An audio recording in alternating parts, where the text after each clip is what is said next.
فریدیہ جامعہ حفصہ کے ان کو ان کے گھر جانے دیا جائے گا؟ سب کے سب کو ان کے گھر جانے دیا جائے گا. ایکسپٹ. اچھا اگر کوئی فارنر ہوا ٹھیک ہے تو اس کو آپ رکھ لیں گے ٹھیک ہے جی. اچھا اگر کوئی ٹھیک ہے نا رکھ لیں گے میرے ساتھ چلتے جائیں تاکہ میں بالکل کلیئر ہو جاؤں. اگریڈ. اچھا اس کے بعد جو ہے اتنی بات یہ کہ اگر کوئی ان میں سے ایسا ہے کہ جو پہلے کہیں وانٹیڈ ہے یہاں ابھی یہ والے یہاں کے مسئلے میں نہیں ابھی یہ جو یہاں حادثہ ہوا اس کے بعد جو ہے یہ یہاں کا کیس نہیں کیونکہ ایسے بھی کیس تو بنایا نا پہلے کسی کیس میں وانٹیڈ ہے آج 2 سال پہلے اور وہ مطلوب ہے اور وہ بھاگا ہوا ہے کہیں چھپا ہوا ہے اور اب اس ٹائم یہاں پہ موجود ہے اس کو بھی آپ رکھ لیں گے. 2 آدمی اس کو رکھیں گے بالکل.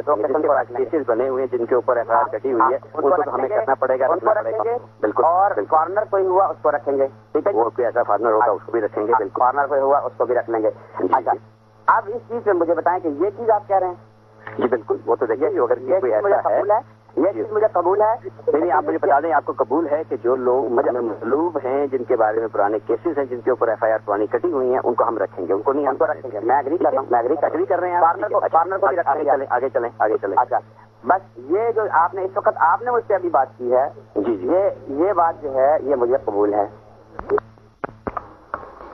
یہ وہ مذاکرات ہیں وہ بات چیت کے آخری لمحات آخری گفتگو سینیٹر طارق عظیم اور عبدالرشید غازی کی. 2-3 بار عبدالرشید غازی نے فارنرز کا ذکر کیا ان کے فیوچر کے بارے میں انہوں نے پوچھا سینیٹر طارق عظیم سے. اس بات چیت کے بعد جو ایک مسودہ تیار ہوا تھا وہ پھر صدر جنرل پرویز مشرف کے پاس گیا تھا اور جہاں سے جو مسودہ واپس آیا وہ اس کی وجہ سے بریک ڈاؤن ہوا اور آپریشن شروع ہو گیا.